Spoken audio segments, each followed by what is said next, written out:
Bismillahirrahmanirrahim. Assalamualaikum warahmatullahi wabarakatuh. Selamat pagi teman-teman semua. Yang saya hormati Bapak Dr. Kiai Haji Faris Khairul Anam selaku dosen pengampu.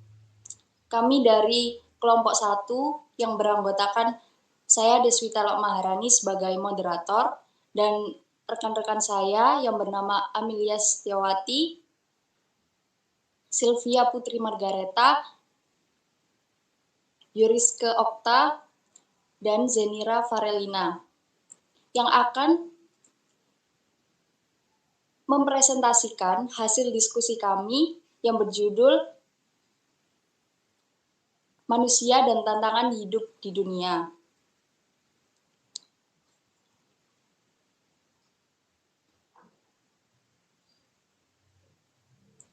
Yang pertama adalah definisi hakikat manusia.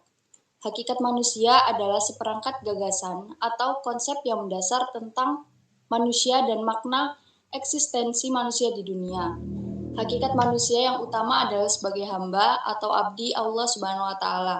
Sebagai seorang hamba, maka manusia wajib mengabdi kepada Allah dengan cara menjalani segala perintahnya dan menjauhi segala larangannya. Seperti di dalam Kamus Besar Bahasa Indonesia yang mendeskripsikan bahwa manusia adalah makhluk berakal budi. Pengertian ini menyiratkan suatu maksud bahwa manusia adalah salah satu makhluk Allah yang diberi akal untuk digunakan sebagai modal yang sangat berharga untuk mencapai keluhuran budi pekerti. Manusia adalah salah satu makhluk ciptaan Allah yang memiliki peranan penting dalam kehidupan di muka bumi. Manusia juga dipandang sebagai makhluk yang paling tinggi derajatnya dibandingkan makhluk Allah Subhanahu wa Ta'ala. Bahkan Allah memerintahkan para malaikat untuk bersujud kepada Adam alaihissalam. Manusia juga sering disebut Bani Adam, yaitu anak cucu Nabi Adam. Manusia dikatakan Bani Adam karena keturunan Nabi Adam alaihissalam. Nabi Adam adalah manusia pertama yang diciptakan oleh Allah dari tanah liat kering dan lumpur hitam yang diberi bentuk. Seperti firman Allah Subhanahu wa Ta'ala di dalam Al-Quran menyatakan, dan sesungguhnya kami telah menciptakan manusia Adam dari tanah liat kering yang berasal dari lumpur hitam yang diberi bentuk. Surat Al-Hijr ayat 26. Yang selanjutnya akan dijelaskan oleh teman saya.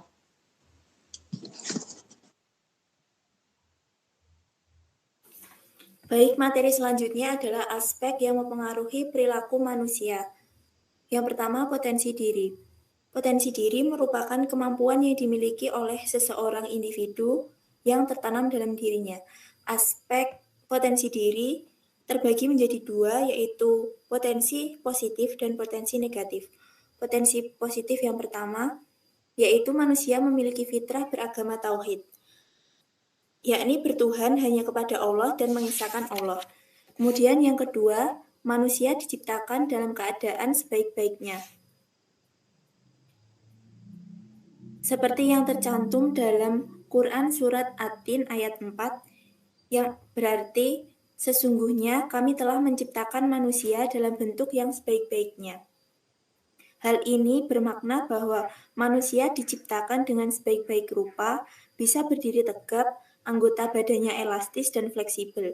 Ini artinya bahwa secara jasmani maupun rohani, manusia merupakan makhluk yang istimewa. Secara rohani, manusia memiliki keistimewaan yang banyak, yang jauh lebih istimewa daripada makhluk yang lain. Kemudian yang ketiga, manusia merupakan makhluk Allah yang paling mulia. Salah satu kemuliaan manusia, terutama Bani Adam, adalah dijadikannya Nabi Muhammad SAW sebagai sebaik-baiknya makhluk. Kemudian potensi positif yang keempat adalah manusia merupakan makhluk Allah yang paling pintar. Dalam surat Al-Baqarah ayat 31-33 disebutkan bahwa Nabi Adam lebih pintar daripada malaikat. Kemudian dalam surat An-Naml ayat 38-40 dikisahkan bahwa Nabi Sulaiman ingin agar singgasana Ratu Bilqis dipindah ke kerajaan Nabi Sulaiman. Beliau menawarkan kepada semua yang hadir, termasuk para jin. Salah satu jin mengatakan bahwa ia mampu memboyong istana tersebut sebelum Nabi Sulaiman beranjak dari singgasananya. Sementara itu, ada seorang manusia yang sanggup memindahkannya dalam waktu sekejap mata. Jadi, manusia lebih unggul daripada makhluk Allah lainnya. Kemudian yang kelima, manusia adalah makhluk Allah yang bersedia untuk memegang amanat. Amanat yang dimaksud dalam hal ini adalah ketaatan dalam menjalankan kewajiban dan meninggalkan larangan dari Allah Subhanahu wa Ta'ala. Amanat tersebut sudah pernah ditawarkan oleh Allah kepada langit, bumi, dan gunung. Mereka semua tidak bersedia menerimanya. Hanya Nabi Adam sebagai kakek para manusia yang menerima tawaran tersebut. Selanjutnya adalah potensi negatif. Yang pertama, manusia adalah makhluk yang lemah. Manusia dari awal kelahirannya ke dunia bersifat lemah dibandingkan dengan makhluk lain. Kemudian yang kedua adalah manusia adalah makhluk yang suka berkeluh kesah. Kebanyakan manusia berkeluh kesah ketika apa yang diinginkannya tidak tercapai, apa yang diharapkannya tidak sepenuhnya berhasil. Jika mendapatkan keuntungan, malah tidak bersyukur dan tidak diceritakan kepada orang lain. Namun ketika menderita kerugian, mengeluh dan menceritakan kepada orang lain. Kemudian manusia adalah makhluk zalim dan ingkar. Banyak juga manusia yang mengkufuri anugerah Allah. Mereka tidak mengakui anugerah Allah atau mengabaikan anugerah Allah. Mereka tidak mau mensyukuri anugerah Allah dengan cara menyembahnya, baik dengan melakukan ibadah yang diperintahkan oleh Allah atau meninggalkan larangan-larangannya. Kemudian yang keempat, manusia adalah makhluk yang suka membantah. Disebutkan dalam Quran surat Al-Kahfi ayat 54 yang artinya, dan manusia adalah makhluk yang paling banyak membantah. Ayat tersebut menunjukkan banyak manusia yang suka membantah, menolak, dan menentang kebenaran yang dibawa oleh para Rasul Allah dengan kebatilan. Kemudian yang terakhir, manusia adalah makhluk yang suka melewati batas. Dalam surat Al-Alaq ayat 6 disebutkan bahwa sesungguhnya manusia benar-benar melampaui batas. Contohnya adalah Abu Jahal. Abu Jahal merupakan orang yang takabur atau sombong terhadap Tuhannya. Namun demikian, bisa pula berarti manusia lainnya juga bisa melampaui batas kewajaran dan bersikap dan bertutur. Baik, selanjutnya saya akan menjelaskan tentang komponen diri. Komponen diri yang pertama adalah fitrah, yakni kesiapan mental untuk menerima kebaikan dan agama yang esa. Setiap manusia sejak dilahirkan sudah dibekali akidah yang benar, yaitu mengesahkan Allah Subhanahu wa Ta'ala. Fitrah berasal dari masdar dari kata fataro yafturu yang artinya ciptaan. Di depan telah dikutip firman Allah Subhanahu wa Ta'ala di dalam Al-Qur'an surat Ar-Rum ayat 30 yang menjelaskan tentang fitrah ini.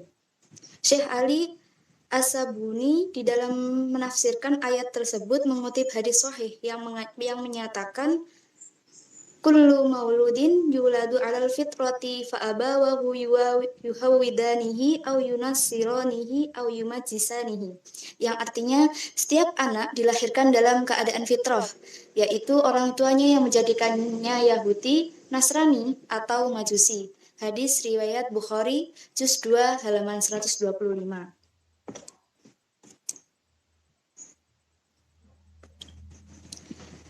Selanjutnya, nafs. Nafs dapat diartikan sebagai syahwat atau nafsu atau sebagai jiwa. Nafs merujuk kepada sisi dalam diri manusia yang berpotensi baik dan buruk yang diciptakan Allah SWT dalam keadaan sempurna dan berfungsi menampung dan mendorong manusia berbuat kebaikan dan keburukan.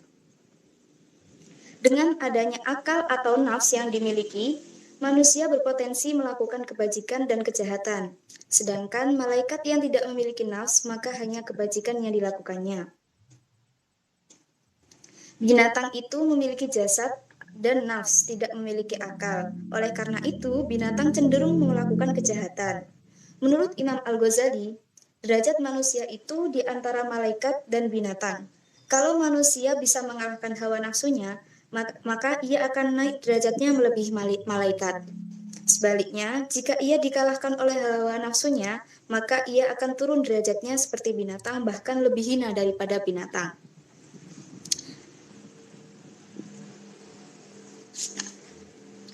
Selanjutnya, akal. Akal dapat diartikan sebagai dorongan moral atau potensi manusia untuk tidak memperlakukan perbuatan yang tidak dibenarkan atau tidak dilarang oleh agama. Dengan ini, manusia memiliki kemampuan untuk memahami, menganalisis, dan menyimpulkan berdasarkan dorongan moral yang disertai kematangan berpikir. Menurut Syihab, akal atau akal diartikan sebagai pengikat atau penghalang. Maksudnya ialah sesuatu yang mengikat atau menghalangi seseorang agar tidak terjerumus di dalam kesalahan atau dosa.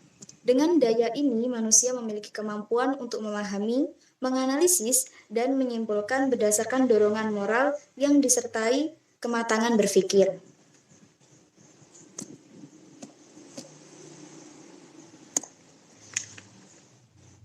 Kemudian qalb.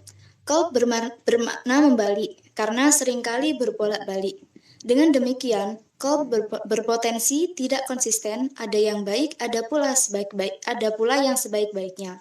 Qalb dibagi menjadi 3, yaitu qalbun salim atau hati yang bersih, yang kedua qalbun marid atau hati yang sakit, dan yang ketiga qalbun maktum atau hati yang tertutup. Dari An-Nu'man bin Bashir radhiyallahu anhuma, Nabi Shallallahu alaihi wasallam bersabda,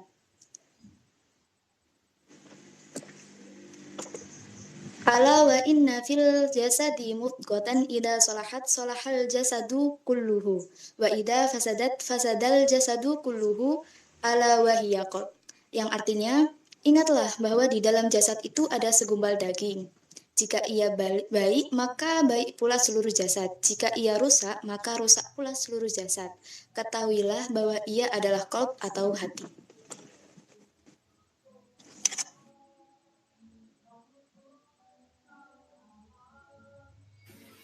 Baik, selanjutnya di sini saya akan menjelaskan mengenai aspek yang mempengaruhi perilaku manusia, yaitu lingkungan. Lingkungan merupakan faktor yang juga berpengaruh terhadap perilaku manusia. Artinya, perilaku atau kualitas ketakwaan seseorang salah satunya disebabkan oleh pengaruh orang-orang di sekitarnya. Lingkungan yang memiliki pengaruh terhadap perilaku manusia meliputi 1. Lingkungan keluarga, 2. Lingkungan pergaulan, 3. Lingkungan pendidikan. Oleh karena itu, pemilihan lingkungan yang baik merupakan suatu kebutuhan yang harus dipenuhi. Next.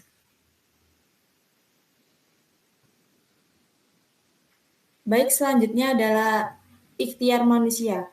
Ikhtiar merupakan sebuah usaha sungguh-sungguh seseorang hamba untuk memperoleh apa yang dikehendakinya.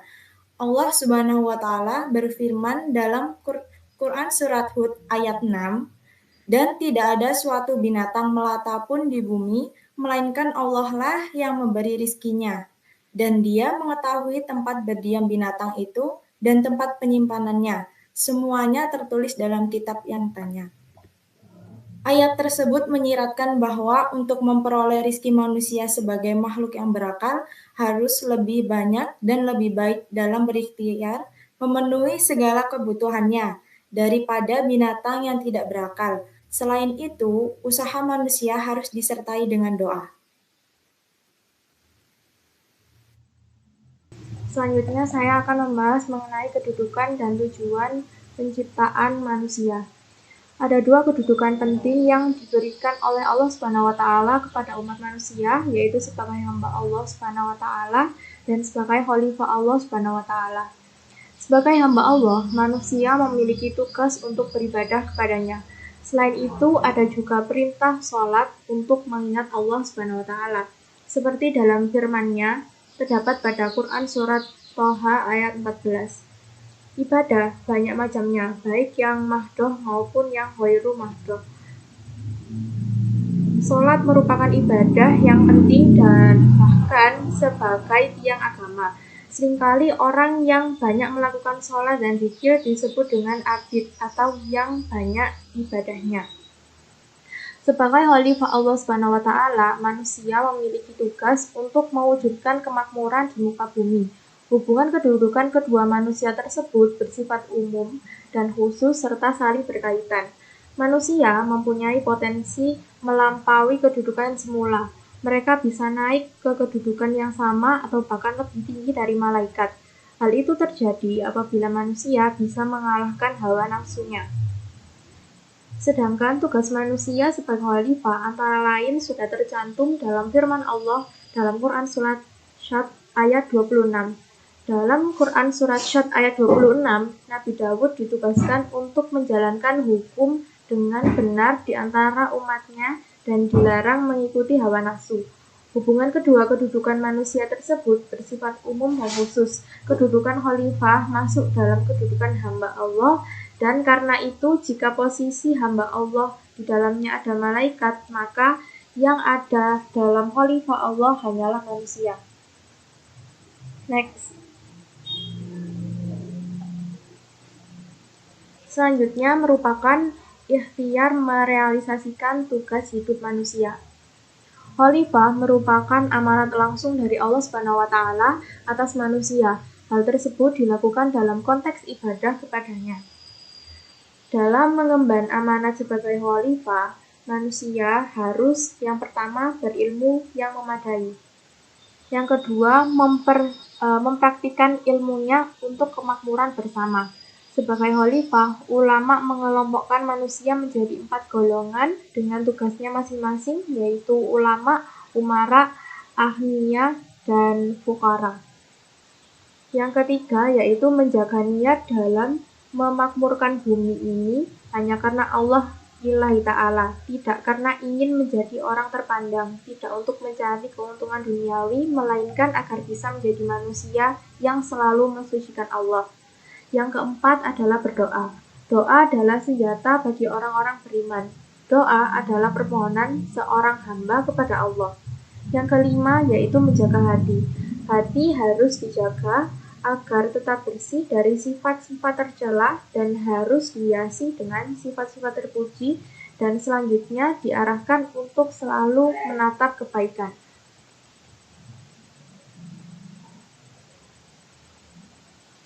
Baik, sekian presentasi hasil diskusi kami. Apabila ada kesalahan dalam penyampaian kata, kami mohon maaf. Saya akhiri, wassalamualaikum warahmatullahi wabarakatuh. Dan ya teman-teman, kalau misal ada pertanyaan, silakan list di grup kelas. Terima kasih.